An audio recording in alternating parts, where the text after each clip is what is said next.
ধন্যবাদ জ্ঞাপন কৰিছোঁ মাননীয় জিলা সভাপতি অঞ্জন গোস্বামী ডাঙৰীয়াৰ নেতৃত্বত আজি এখন সংবাদমেল তেওঁ আয়োজন কৰিছে লগতে আমাৰ বিজেপিৰ জ্যেষ্ঠ কাৰ্যকৰ্তা ষ্টেট লেভেল ডিষ্ট্ৰিক্ট লেভেল ইয়াতে আজি উপস্থিত হৈছে লগতে সাংবাদিক বন্ধুসকলক ধন্যবাদ জ্ঞাপন কৰিছোঁ আপোনালোকে এই বখৰ ৰ'দতো নেওচি আজি আমাৰ জিলা কাৰ্যালয়ত আপোনালোকে উপস্থিত আছে আপোনালোকে সকলোৱে জ্ঞাত যে নৰেন্দ্ৰ মোদী ডাঙৰীয়াই 2014 চনত তেওঁ দেশৰ প্ৰধানমন্ত্ৰী হৈছিলে আৰু আজি তেওঁ তিনিটা টাৰ্ম অলপ ষ্টপ কৰিব পাৰিনে আপোনালোকে সকলোৱে জ্ঞাত যে আমাৰ দেশৰ প্ৰধানমন্ত্ৰী নৰেন্দ্ৰ মোদী ডাঙৰীয়াই 2014 চনত তেওঁ ভাৰতবৰ্ষত তেওঁ প্ৰধানমন্ত্ৰী হৈছিলে আৰু 2014 চনৰ পৰা আজি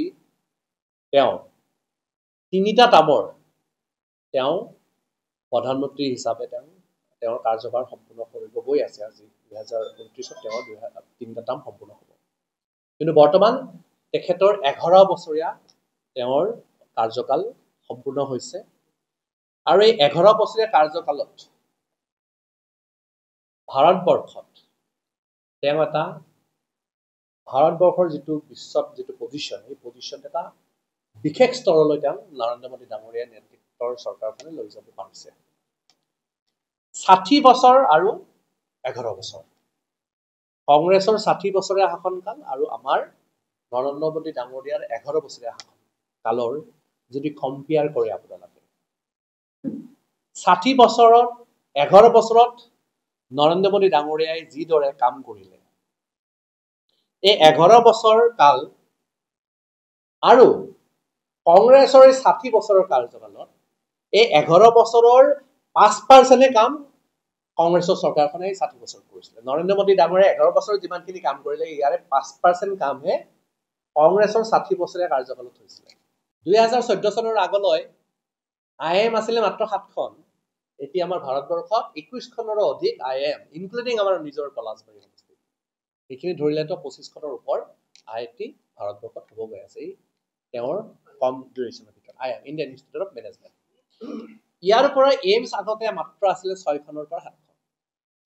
ভাৰতবৰ্ষত এতিয়া প্ৰায় 18ৰ পৰা 20খন আগতো আৰু এনেটাৰ 1 year 2 yearsত 25খন এইমছ ভাৰতবৰ্ষত হ'ব গৈ আছে তাৰমানে আপোনালোকে কি বুজিলে যে 60 বছৰত 7খন আৰু এই 11 বছৰত আপোনাৰ 20খন এভাৰেজ যদি আপোনালোকে এজল সামগ্ৰিকভাৱে এটা সময়ত এইটো কনফেছ কৰিবই লাগিব সকলোৱে কনফেছ কৰিব এইটো বেয়া পোৱা কথা নহয় যে কংগ্ৰেছৰ সময়ত যি 60 বছৰৰ নেতৃত্বত যি চৰকাৰ চলিছিল এই সময়ত বিশ্বৰ যিবিলাক ডাঙৰ ডাঙৰ দেশ শক্তিশালী দেশ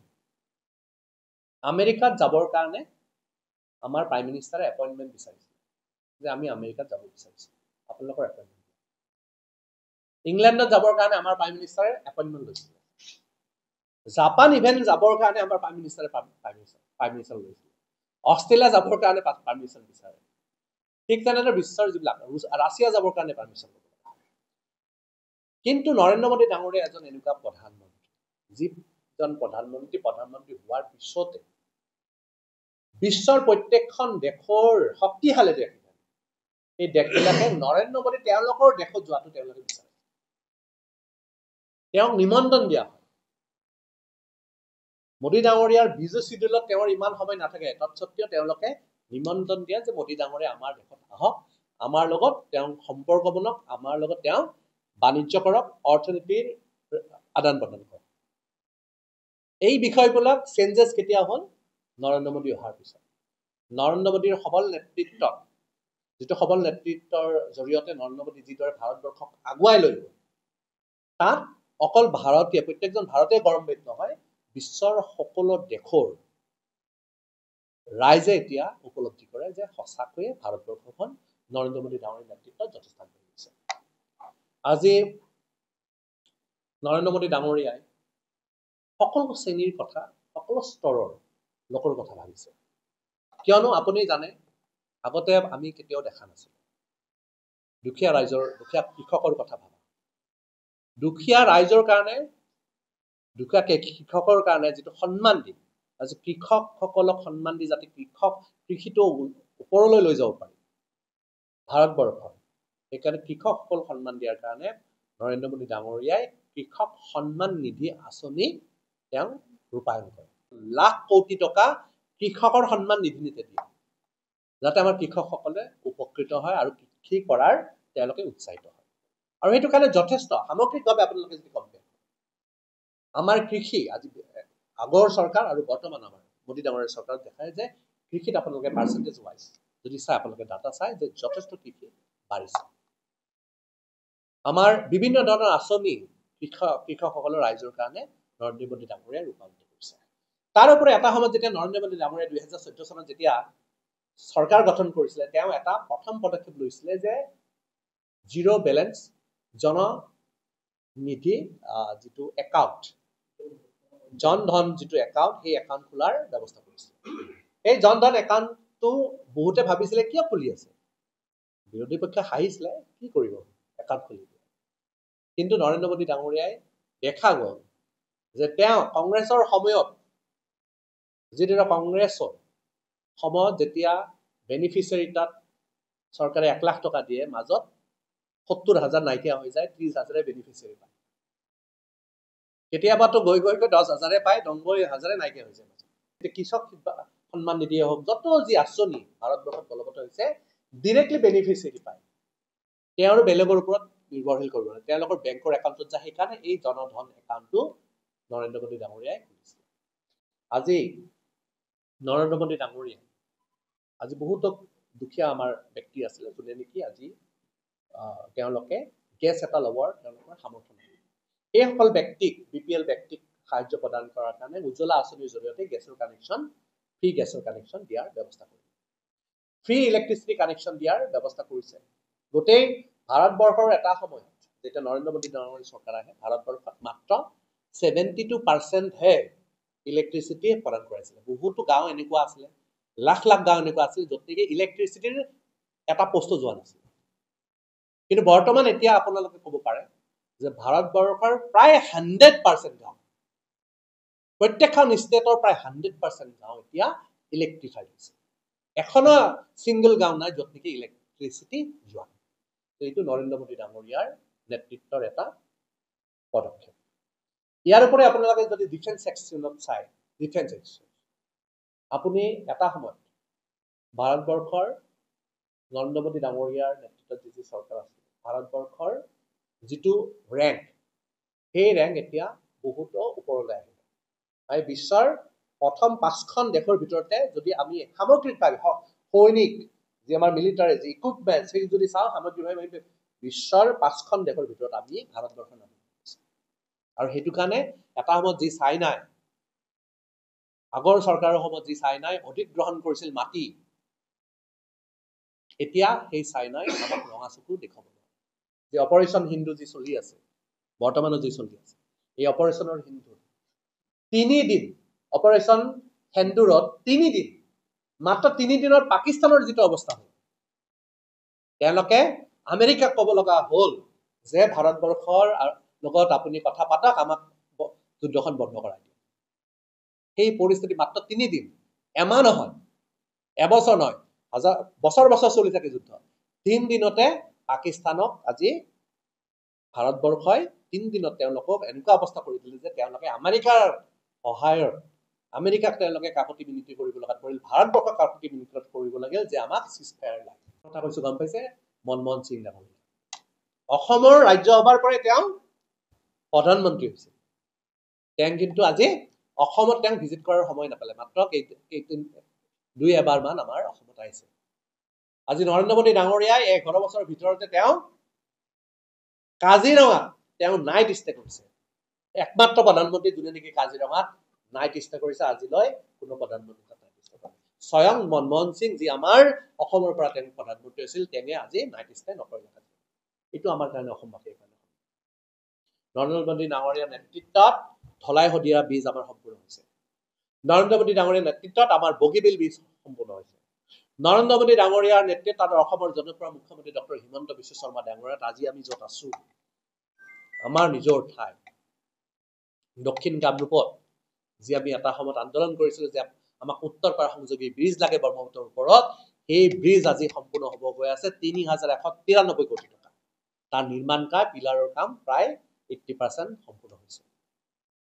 ইয়াৰ উপৰিও নৰেন্দ্ৰ মোদী ডাঙৰ নেতৃত্বত অসমৰ জনপ্ৰিয় মুখ্যমন্ত্ৰী ডক্টৰ হিমন্ত বিশ্ব শৰ্মা ডাঙৰ নেতৃত্বত ফুলবাৰী ধুবুৰী ব্ৰিজ প্ৰায় কাম সম্পূৰ্ণ হৈছে, তাৰ কাম ক্ষিপ্ৰ গতিৰে আগবাঢ়িছে। যৌগিক সভাত নতুন ব্ৰিজৰ কাম চলি আছে, আপোনালোকে নিজে প্ৰত্যক্ষ কৰিছে। ইয়াৰ উপৰিও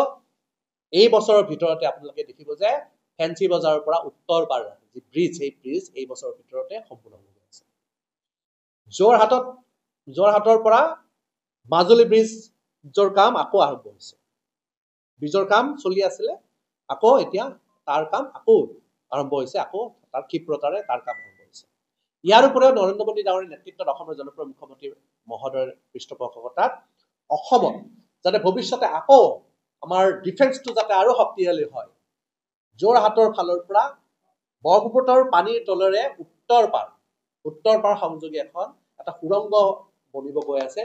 যিটো নেকি আমাৰ চাইনাই সেই কথাটোত যথেষ্ট ভয় খাই আছে, যিটো নেকি আমাৰ ডিফেন্স চিষ্টেমটোত যথেষ্ট। এইবিলাক কথা আজি নুমলীগড় ৰিফাইনাৰীত আমাৰ 9,000 মেট্ৰিক টনতকৈ অধিক কেপাচিটিৰ কাৰ্যক্ষম কৰিবলৈ আমাৰ চৰকাৰখনে পৃষ্ঠপোষকতা কৰিছে। ফাৰ্টিলাইজাৰ এতিয়া আৰু ৰিভাইভ কৰিছে, নতুনকৈ আৰু তাৰ বৃদ্ধিৰ কাৰণে, তাৰ কাৰ্যক্ষম কৰাৰ কাৰণে ব্যৱস্থা গ্ৰহণ কৰিছে। এই সামগ্ৰিকভাৱে যদি চোৱা যায়, আমাৰ নিজৰ দক্ষিণ কামৰূপৰ মাজেৰে কি চলি আছে, 4 লেন বাইলেনৰ কাম চলি আছে। আৰু এনেদৰে এবছৰ 1.5 বছৰৰ ভিতৰত এই কাম সম্পূৰ্ণ হ'ব। চাৰিওফালে সামগ্ৰিকভাৱে নৰেন্দ্ৰ মোদী ডাঙৰীয়াৰ নেতৃত্বত আৰু অসমৰ জনপ্ৰিয় মুখ্যমন্ত্ৰী ডক্টৰ হিমন্ত বিশ্ব শৰ্মা ডাঙৰীয়াৰ পৃষ্ঠপোষকতাত অসমখনে এটা বিশেষ মৰ্যাদা লাভ কৰিছে, বিশেষ এটা স্থান লাভ কৰিছে। আৰু এইটো সম্ভৱ হৈছে নৰেন্দ্ৰ মোদী ডাঙৰীয়াৰ কাৰণে আৰু অসমৰ জনপ্ৰিয় মুখ্যমন্ত্ৰী ডক্টৰ হিমন্ত বিশ্ব শৰ্মা ডাঙৰীয়াৰ কাৰণে। নৰেন্দ্ৰ মোদী ডাঙৰীয়াই এতিয়ালৈ যত যি স্কিম তেওঁ ইমপ্লিমেণ্ট কৰিছিলে, প্ৰত্যেকটা স্কিম কাৰ্যক্ষম হৈছে। আগতে দেখিছিলো যে কংগ্ৰেছে এটা স্কিম আৰম্ভ কৰে, 6 মাহ পিছত স্কিম বন্ধ হৈ যায়। কিন্তু নৰেন্দ্ৰ মোদী ডাঙৰীয়াই এতিয়ালৈ 2014 চনৰ পৰা যত যি স্কিম ওলাইছে, প্ৰত্যেকটা স্কিম এতিয়ালৈ কাৰ্যক্ষম হৈছে। অসমত আমাৰ জনপ্ৰিয় মুখ্যমন্ত্ৰী ডক্টৰ হিমন্ত বিশ্ব শৰ্মা ডাঙৰীয়াৰ অসমত আজিলৈ যত যি স্কিম আমাৰ চৰকাৰে আনিছে, প্ৰত্যেকটা স্কিম ধুনীয়াকে চলি আছে আৰু ভৱিষ্যতে চলিব। সামগ্ৰিকভাৱে যদি চোৱা যায়, আমাৰ আজি এইখিনি কথা 11 বছৰীয়া যিখিনি তেওঁলোকৰ আজি নৰেন্দ্ৰ মোদী ডাঙৰীয়াৰ যি কাৰ্যকাল আৰু অসমৰ মুখ্যমন্ত্ৰী মহোদয়ৰ যিখিনি কাৰ্যকাল, এইখিনি আমি এঘণ্টাতে কৈ পেলাই কেতিয়াও শেষ কৰিব নোৱাৰো। আমি এইখিনি কোৱাৰ কাৰণে আৰু এনেদৰে আমাক 10 ঘণ্টা 20 ঘণ্টা নিশ্চয়কৈ লাগিব। এইখিনি সামগ্ৰিকভাৱে আপোনালোকে সকলোৱে জ্ঞাত, সাংবাদিক বন্ধুসকলে জ্ঞাত যে সামগ্ৰিকভাৱে আজি ভাৰতবৰ্ষৰ স্থিতি আৰু সামগ্ৰিকভাৱে যদি আমাৰ অসমৰ ক্ষেত্ৰত চোৱা যায়, অসমৰ স্থিতি যথেষ্ট সবল হৈছে দেশৰ প্ৰধানমন্ত্ৰী নৰেন্দ্ৰ মোদী ডাঙৰীয়াৰ পৃষ্ঠপোষকতাত, অসমৰ জনপ্ৰিয় মুখ্যমন্ত্ৰী ডক্টৰ হিমন্ত বিশ্ব শৰ্মা ডাঙৰীয়াৰ পৃষ্ঠপোষকতাত। আপোনালোকক পুনৰ ধন্যবাদ জ্ঞাপন কৰিছো, আজি আপোনালোকে এই সাংবাদিক মেলখনত উপস্থিত হৈছে। আৰু লগতে যিটো প্ৰকৃত তথ্য, এই তথ্যখিনি যাতে আপোনালোকে ৰাইজৰ মাজলৈ লৈ যায়। আৰু বিশেষভাৱে আপোনালোকে জানে, যিহেতু আপোনালোকে ইয়াৰে দক্ষিণ কামৰূপৰে সাংবাদিক, আপোনালোকে সামগ্ৰিকভাৱে যদি চাই, দক্ষিণ কামৰূপৰো ডক্টৰ হিমন্ত বিশ্ব শৰ্মা ডাঙৰীয়াৰ পৃষ্ঠপোষকতাত, আমাৰ মাননীয় মুখ্যমন্ত্ৰী মহোদয়ৰ পৃষ্ঠপোষকতাত, লগতে আমাৰ দেশৰ প্ৰধানমন্ত্ৰী নৰেন্দ্ৰ মোদী ডাঙৰীয়াৰ পৃষ্ঠপোষকতাত সামগ্ৰিকভাৱে যথেষ্ট ডেভেলপমেণ্টৰ কাম হৈছে। আৰু এই ডেভেলপমেণ্ট এটা অঞ্চলৰ অৰ্থনৈতিকভাৱে যাতে আগবঢ়াই লৈ যাব পাৰি, সেইকাৰণে এই ডেভেলপমেণ্টবিলাক কৰা যায়। সামগ্ৰিকভাৱে আমি সকলোৱে যাতে আমি আগুৱাই যাব পাৰোঁ অৰ্থনৈতিকভাৱে, কিয়নো আমাৰ আটাইতকৈ অৰ্থনৈতিকভাৱে আগবাঢ়িলে এটা ঠাইৰ উন্নতি বুজায়। আৰু অৰ্থনৈতিকভাৱে আগবাঢ়িব লাগিলে এখন ঠাইৰ ডেভেলপমেণ্ট হোৱাটো, ইনফ্ৰাষ্ট্ৰাকচাৰেলি ডেভেলপমেণ্ট হোৱাটো যথেষ্ট গুৰুত্বপূৰ্ণ। আৰু এইটো কাৰণে মাননীয় মুখ্যমন্ত্ৰী মহোদয়, লগতে আমাৰ দেশৰ প্ৰধানমন্ত্ৰী মহোদয়, আমাৰ দক্ষিণ কামৰূপৰো যদি চোৱা যায়, সামগ্ৰিকভাৱে উন্নয়ন বিচাৰে।